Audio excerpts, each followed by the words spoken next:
In the frigid stillness of the Montana wilderness, a sound of distress arose, yet it was not the whistling of the wind. A cry, scarcely identifiable as human or animal, resonated from the depths of a cavern, raw, fractured, and imploring to be acknowledged.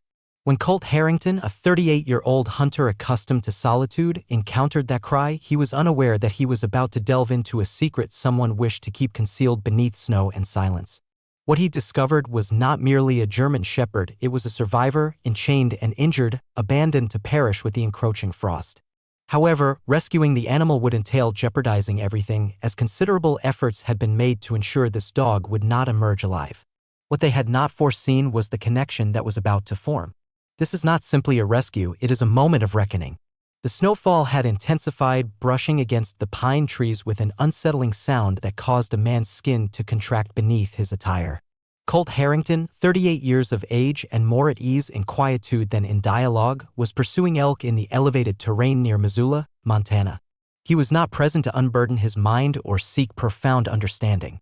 He was there because the woodlands posed no inquiries and because they represented the sole remaining environment that still felt authentic. Yet, on that particular day, an event disturbed the tranquility. A cry, not the sort that emanates languidly from a misplaced young animal. This one was uneven, hoarse, as if it had forcefully escaped a throat that had nearly surrendered. Colt became motionless, his boot partially submerged in snow. Another cry ensued, fainter this time, desperate. He inclined his head, his gaze narrowing towards the elevated ground. It was improbable that it was a coyote, and its resonance did not resemble a typical animal vocalization. It reverberated as if originating from stone, hollow, stifling stone. A cavern, perhaps, he mumbled, uttering words he himself did not register. And without conscious thought, he diverged from the path. The elk pursuit was instantaneously forgotten. His body proceeded with a resolve his mind had yet to comprehend. Each stride further into the woods met with resistance. Branches struck his face. The snow accumulated. It was not merely frigid, it was oppressive, burdensome. Yet the cry sounded once more and Colt pursued it. Not because he anticipated a favorable discovery, but because he sensed an obligation to do so. That is the nature of certain sounds, they are not merely perceived, they penetrate one's being. The ground descended sharply near a series of uneven stone formations. Colt grasped the edge of a fir tree and surveyed the vicinity, his breath emerging in dense clouds.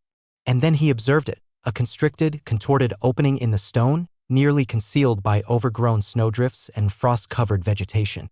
The cry was more audible now, vibrating through the atmosphere. Colt advanced with caution, his heart pounding as if he had just ascended a steep incline. He shifted his hand to his side, clutching the cold butt of his rifle not from apprehension but from ingrained habit.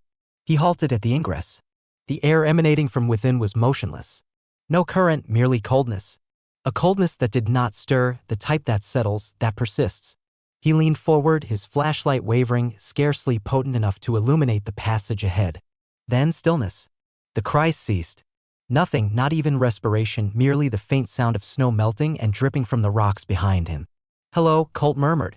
But the cavern absorbed his voice. He waited, then perceived movement. Deep inside, something stirred. A subdued whine shattered the quietude, raw, feeble, yet sharp enough to lodge itself firmly in his chest. And that was all that was required. Colt entered without reluctance, not with deliberation, not with caution, but as if driven by a purpose, a necessity. Whatever resided in that cavern, whatever had emitted such a cry, it was not merely requesting aid.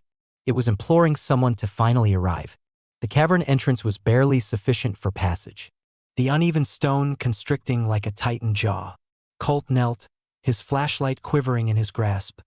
Not from trepidation, but from the combined effects of cold and an upsurge of adrenaline, and advanced into the gloom.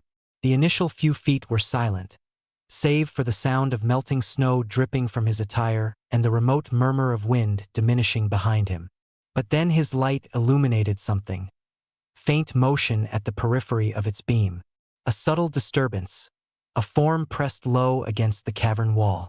Colt proceeded further inward, the air growing denser with frost. His boots grated against slippery ice, the walls converging on either side like a constricting passage. The shape in the darkness finally became discernible. A German shepherd, collapsed near the rear of the cavern, its fur frozen stiff and matted with patches of red. The dog remained motionless, emitting no bark, merely opening one bloodshot eye to regard him. What arrested Colt's progress was not the injuries, though those were severe enough. It was the chain. A corroded, substantial shackle encircling the dog's midsection and neck, fastened into the cavern wall as if someone intended for him to vanish. Not merely to perish, but to disappear in silence. The metal was thick, its links coated in frost, and the skin beneath was abraded and raw. Colt took a deliberate step forward, careful not to startle the animal. The dog did not recoil, merely kept that single eye fixed upon him, as if he had been observing for years and had finally resolved to abandon hope. Colt knelt, his flashlight directed downwards. "Hey!" he uttered softly, his voice husky. "Hey, boy!" No growl, no movement, not even a twitch, just respiration, barely perceptible, a drawn-out wheeze, as if maintaining it required all his remaining strength. Colt's hands moved by instinct, examining the chain, the fur, the wound on the hind leg. It was severe, infected, and not recent. Whoever had abandoned him here had not simply departed. They had meticulously planned for the silence. They knew this cavern muffled sound. The gravity of it struck Colt with the force of a toppling tree. Someone had selected this location intentionally. He removed his gloves and laid his palm against the dog's chest. Faint, cold pulsations beneath. And still not a single sign of resistance, merely acquiescence. Not trust, not fear, just an absence of reaction. That type of stillness did not originate from nature. It stemmed from a history, from time spent anticipating a change that never materialized. Colt's mouth felt parched. "We're not abandoning you here." But the tempest outside was intensifying. The wind was strengthening. The terrain they had traversed would not permit both of them to exit, not without a strategy. Colt unfastened his coat, removed it with benumbed fingers, and draped it over the dog.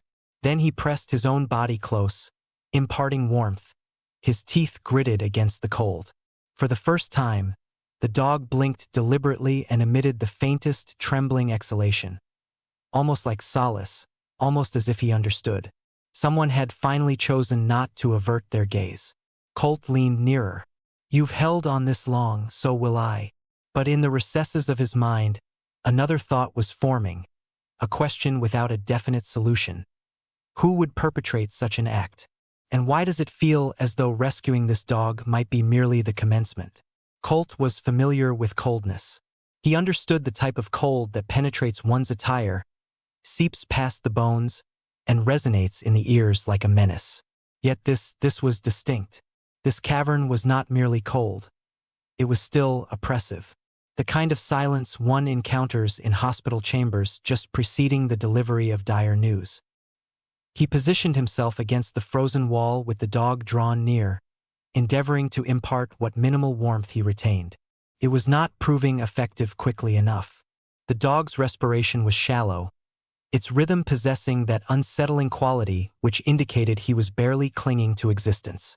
Colt pressed his palm against the dog's chest once more. Slower, weaker. He tightened his jaw. That infection in the leg, it was not of recent origin. The skin was tumid, fissured. Colt could discern bone where fur ought to have been.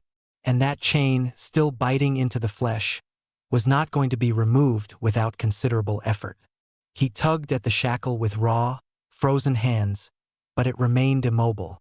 Someone had embedded it deeply within the rock, welded it shut, as if they never anticipated anyone would come searching, or worse, as if they did not wish for him to be discovered at all. That understanding struck with greater force than the wind outside. Colt glanced back towards the cavern entrance. The tempest had intensified. The opening appeared to be vanishing beneath a veil of snow. Each squandered second signified a further decline in body temperature. He could not lift the dog under these circumstances, not with the precariousness of the descent. And abandoning him here, even for a brief period, felt like a betrayal. Yet, if he did not act immediately, there would be no later opportunity. He began to improvise, utilizing a fractured strap from his hunting pack as a lever, wedging it between two rocks around the chain. He pulled with all his might, gritting his teeth. The dog winced but did not cry out, just that same eye, staring, observing. Still no animosity, still no fear, merely acceptance. And that is what inflicted the deepest pain. When the chain refused to yield, Colt altered his approach. He removed his outermost garment, wrapped the dog as securely as he could, even tearing the lining of his jacket to protect the exposed paw. He spoke quietly as he worked, uttering things he did not consciously register. Stories, recollections, imprecations against whoever had done this. And throughout it all, the dog simply breathed. Time became indistinct. The storm raging outside showed no concern for either of them. The wind shrieked, and snow began to filter through the crevices at the cave entrance. Colt checked his timepiece. Too late to return to the trailhead, too perilous to transport the dog without a sledge. But if he waited until morning, the cold would complete what the chain had initiated. So Colt arrived at a decision. He set aside his pack, excavated a shallow depression in a corner of the cave, and settled the dog within it. Then he divested himself of another layer of clothing, pressed himself against the animal once more, and gently grasped the dog's collar. "You're not perishing here," he murmured. "Not while I possess a single breath." The dog blinked once, a protracted, deliberate movement, and finally, it stirred. Just a paw, just enough to rest against Colt's hand. At times, in moments that transcend words, a touch conveys everything. And in that frozen obscurity, with a tempest endeavoring to entomb them, a connection was forged, not boisterous, not sudden, but genuine. The kind that establishes deep roots and never relinquishes its hold. And somewhere, beneath the cave's icy surface, that held significance. By the time the initial glimmer of morning light penetrated the snow-covered ridge, Colt's muscles throbbed with the persistent ache that only a night spent on ice can induce. He had not rested, he could not. Each respiration from the dog was a countdown, each silence between those breaths a sharp pang. Colt repeatedly checked, gently placing 2 fingers against the dog's ribs, murmuring under his breath like a malfunctioning metronome. "Still with me, still with me." The cold had only intensified. Snow now obstructed most of the cave entrance, enclosing them with a soft hissing of wind through fissures. Colt knew he could delay no longer. If the dog remained in that cave for another hour, they would both become unread news items. Consequently, he undertook the sole action that seemed logical. He made a vow and commenced his efforts. First, he removed his final dry garment and wrapped it tightly around the dog's legs. Then he stored unnecessary gear in a corner, reduced the weight on his back, and excavated a trench in the snow outside the cave. A shallow depression just adequate to insulate the dog during his journey. It felt wrong to leave him there even momentarily, but the choice was evident. Colt could not transport him over the terrain and through the woods by foot. He required the sledge.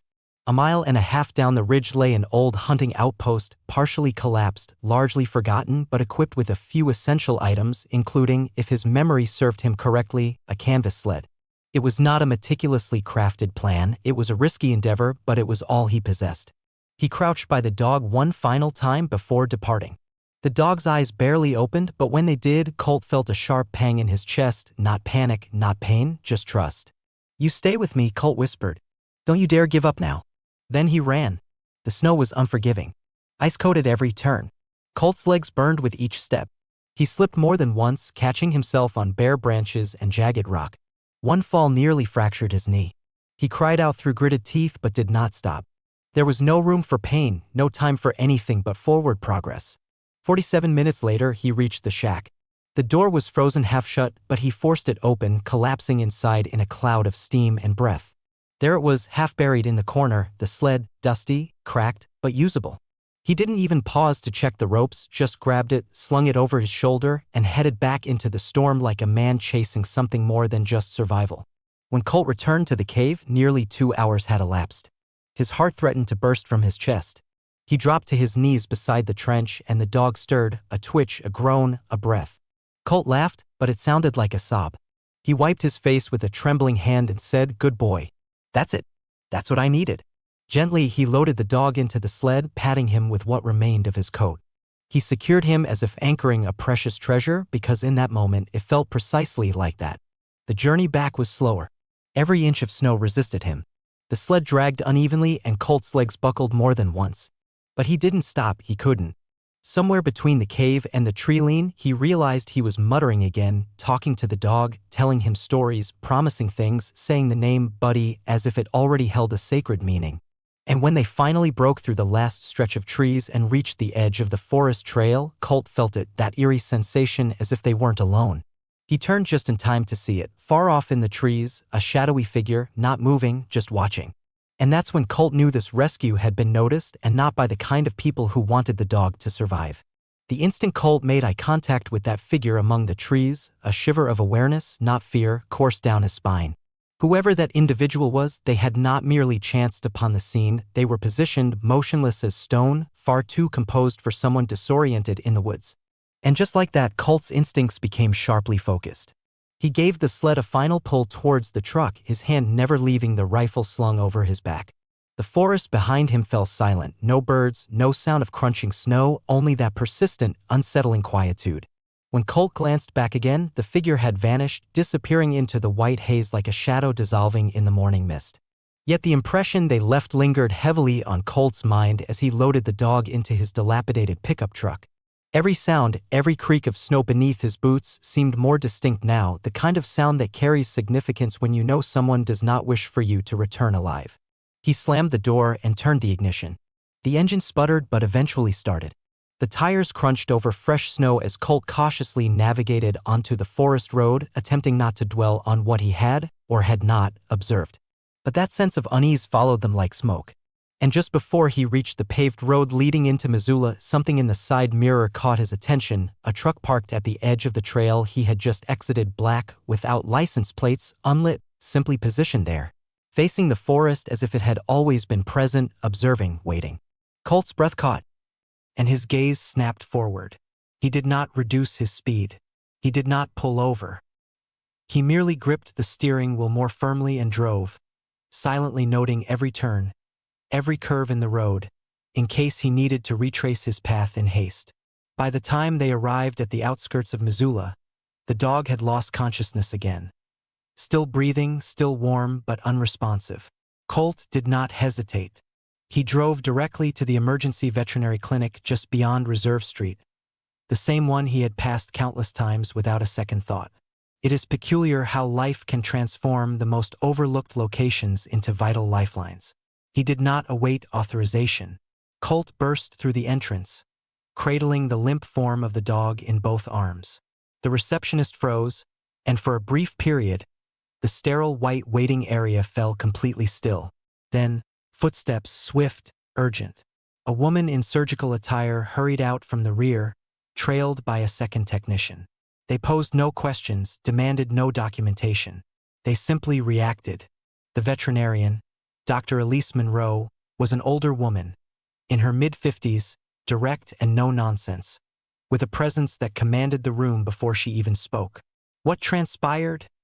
she inquired, already gloved, already ushering Colt through a swinging door into the back. Colt struggled to summarize. "Found him in a cave," he mumbled. "Chained, bleeding, freezing." That was all she required. What ensued was a period of controlled chaos. Fluids, intravenous drips, vital signs, muzzles, monitoring screens. Colt stood against the wall, his jacket dripping, his hair matted to his forehead, powerless to do anything but observe. The dog's body appeared even smaller on that table, shrunken, fractured. Yet he still possessed something, an inner resilience that refused to yield. Dr. Monroe turned to him after a full 10 minutes of silence. "He's not out of danger," she stated plainly. "Fractures, infection, old trauma. He's been through a terrible ordeal. But you brought him in just in time." Colt finally let out a breath, perhaps the first genuine one in hours. He sat down in a corner of the room and remained motionless. Hours passed. The fluorescent lights hummed. The storm outside pressed against the windows as if to remind him of its persistence. And in that quiet, sterile space, Colt watched. He watched the rise and fall of the dog's chest. He watched the slow twitch of his ear when the vet brushed a needle past it. He watched something within himself shift. This was no longer just a rescue. This was personal. And out there somewhere in those trees, someone knew. Colt remained at the clinic, forgoing food, sleep, and everything else. He occupied a rigid plastic chair beside the recovery enclosure, resembling a sentry who had taken an unspoken vow. The tempest from outside had pursued them into the urban area, enveloping Missoula in a dense, white quietude that mirrored the atmosphere within the compact emergency veterinary facility. Time no longer seemed to progress in a straight line. It undulated in slow measures, marked only by the mechanical alerts of monitors and the rise and fall of the dog's rib cage beneath a heated covering. He had not yet bestowed a name upon the dog. Somehow it felt premature, as if naming him would be to claim something that was not rightfully his, not yet. First, this dog had to survive. First, he had to possess the will to do so. Dr. Elise Monroe entered the room holding a clipboard, emitting a soft sigh. She had changed out of her bloodied surgical attire, but the lines etched around her eyes still bore the mark of extended hours and weighty realities. "You were correct," she affirmed, her tone matter-of-fact yet not devoid of compassion. "He was enchained for a considerable duration. There are pressure sores beneath his fur, likely from being immobilized in a single posture. The leg is severely infected, but the tissues remain viable. He is fortunate. You retrieved him just in time." Colt nodded, his throat too constricted to speak. She glanced at the slumbering figure curled within the kennel. The wounds from the chain were not fortuitous. Whoever perpetrated this invested time. There is scarring beneath the neck, across the ribs, and along the flank. That was not an accident, that was intentional confinement. Colt swallowed with difficulty. Torture. She offered no correction. The clinic was tranquil that evening. No other animals were present, and the front area was staffed only by a dozing receptionist behind the counter. The electricity had flickered once during the storm, but Colt had barely registered it. His entire focus had narrowed to the steady rhythm of the dog's breathing and the occasional soft rustle as the vet attended to the intravenous drips. Around midnight, Colt shifted in his seat. He reached into his pocket and retrieved a small object, a slender, broken chain link. He had managed to detach it while attempting to free the dog from the wall back in the cave. It was jagged, corroded, the metal darkened by frost and blood. He rolled it between his fingers like a talisman, sensing its weight, its history. That's when he heard it, a soft sound, not a bark, not a whimper, but a low, rumbling growl. Colt looked up, startled. The dog wasn't looking at him. He was now awake, his pupils fixed, staring across the room towards the front window. Colt stood cautiously, moved closer, and followed the dog's gaze. A man was outside, a silhouette, standing across the street under the dim, flickering glow of a street lamp. Still watching, his red parka pulled up, face obscured in shadow but unmistakably focused on the clinic. Colt moved to the window, but the figure didn't flinch, didn't turn, just waited. And when Colt opened the door to step outside, the man was gone. No footsteps, no motion, just empty snow and the faint echo of a truck's engine fading down the block. He re-entered, his jaw tight. Elise met him with a stare. "Everything all right?" Colt didn't answer. He returned to the chair and sat beside the kennel, this time closer, his hand resting lightly on the dog's paw through the blanket. The dog didn't growl again, but his eyes remained fixed on that window for a long time until exhaustion finally pulled them shut again. Later that night, when Elise returned to check vitals, she hesitated at the door. Colt was half asleep, his head resting back, one hand still on the dog's paw. The chain link lay on the floor beside him. And just beneath the rhythmic beeping of the machines, something else filled the room, something invisible but undeniable. A bond had formed. A promise had been made, and somewhere out in the dark, someone clearly didn't want it kept. The snowstorm finally subsided the following morning, but a different kind of heaviness had taken its place, an unshakable weight Colt couldn't articulate, the sort that wraps around your ribs and constricts with every attempt to breathe. The dog was stable, yet his condition remained delicate like a flickering candle flame. Colt hadn't officially named him, but Elise and the veterinary technicians had begun calling him Ghost, primarily due to his quiet, slow, almost imperceptible movements. The name became established. By midday, Ghost was consuming small portions from Colt's palm. Chicken broth matted his fur when he attempted to lick too quickly, too awkwardly. His eyes now followed Colt, no longer vacant but wary, as if he were starting to believe that perhaps this man would not depart, that perhaps this place did not involve chains. However, Colt's respite was brief. He stepped outside to retrieve supplies from his truck and froze. Two of the tires had been punctured, not low pressure, not an accident, but clean, deep incisions straight through the sidewalls, like a message carved in rubber. And if that wasn't sufficiently clear, the true message awaited on the windshield, etched into the frost with a gloved finger: "Stay out." Colt did not contact the authorities. It wasn't fear, it was instinct. Whoever was responsible for this did not desire attention, they sought intimidation. And Ghost, he was the perceived threat. Colt was uncertain how, but something about rescuing that dog had placed him squarely in the midst of something far larger than a simple act of backward cruelty. That evening, he moved a cot into the clinic lobby and slept there, his rifle leaning against the wall, his boots still on. Elise didn't question him. She simply brought him coffee and remained late, as if she, too, sensed the shift in the atmosphere. Ghost had fallen into a profound sleep, now warm and under observation, yet still burdened by a weight unrelated to his physical injuries. Periodically, he would emit a soft bark in his dreams, sometimes a whimper. Whatever he had witnessed in that cave had not left him. Colt had just closed his eyes when Ghost stirred. Not sharply, not in pain, but alert. He lifted his head and growled low, deep in his throat. Colt followed the line of his stare. The front window. Outside, under the orange haze of the street lamp, stood the same man from the night before. His red hunting jacket pulled up, his shoulders squared like a statue built for staring. He didn't move, didn't flinch, just stood there. Colt stood slowly and walked to the glass. When he opened the door, the man was gone again.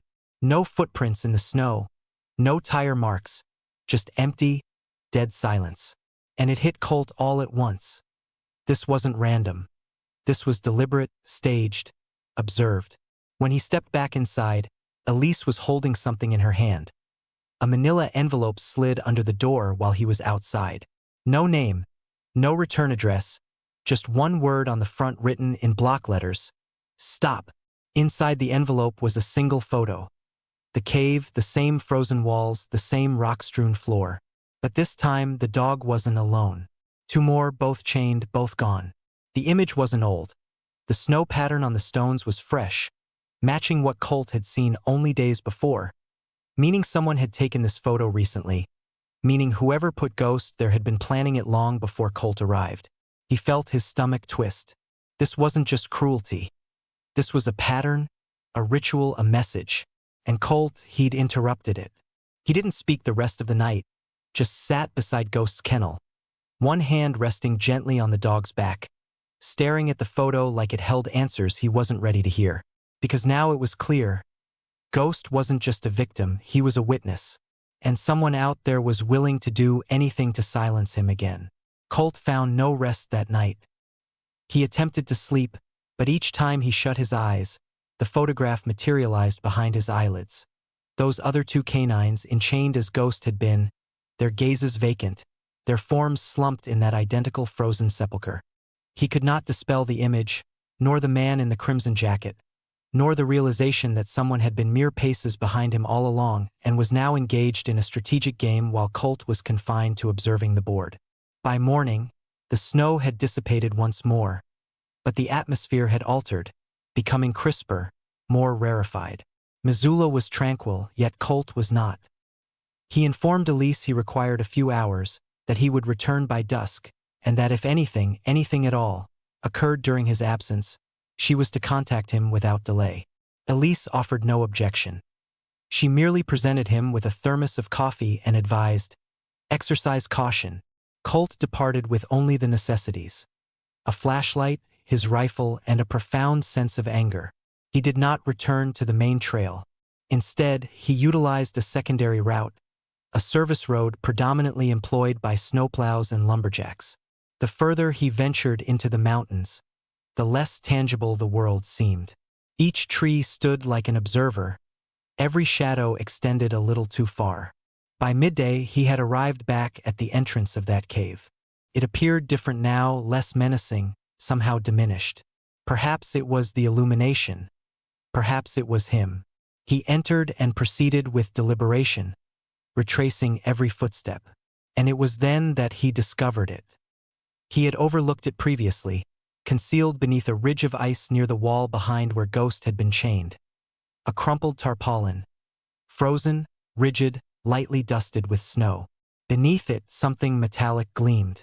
Colt extracted it. A duffel bag, heavy, frozen solid.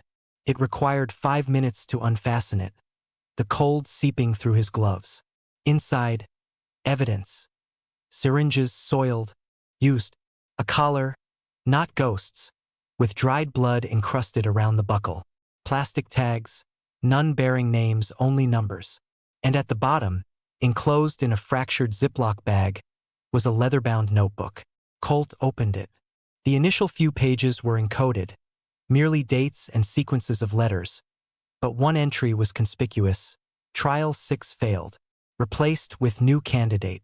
Chain reinforced. Location reset. Candidate. Trial.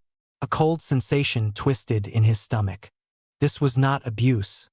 This was experimentation. Dogs being subjected to tests, tortured, and discarded like laboratory specimens. And Ghost, he was not merely fortunate. He was the sole survivor found in time. The notebook continued, each page more disturbing than the last. Observations on behavior under conditions of starvation, reactions to isolation, levels of resistance under duress. He closed it, his hands trembling, and then he observed it, etched deeply into the far wall of the cave, so faint he had missed it the first time. Scratches, not haphazard, not the product of animal panic, but claw marks, deliberate, patterned, repeated over and over. The same word, carved until the pads must have bled. Help! Dozens of them. Ghost hadn't just waited, he had tried to communicate. Colt leaned his hand against the wall, his forehead pressed into the stone. This cave had been a graveyard, a prison, and someone had designed it to be precisely that. Cold, isolated, silent. A place no one would think to investigate. Until someone did. Until Ghost. Until now. As Colt turned to depart, one final detail caught his attention. Just near the entrance, on a smooth stone ledge, something had been placed. Not dropped, not abandoned, but left purposefully. A single bullet casing, clean, recent. A symbol. A message. Colt stepped out of the cave, the notebook clenched in one fist, rage in the other. This wasn't over. Because Ghost didn't just need healing. He needed justice.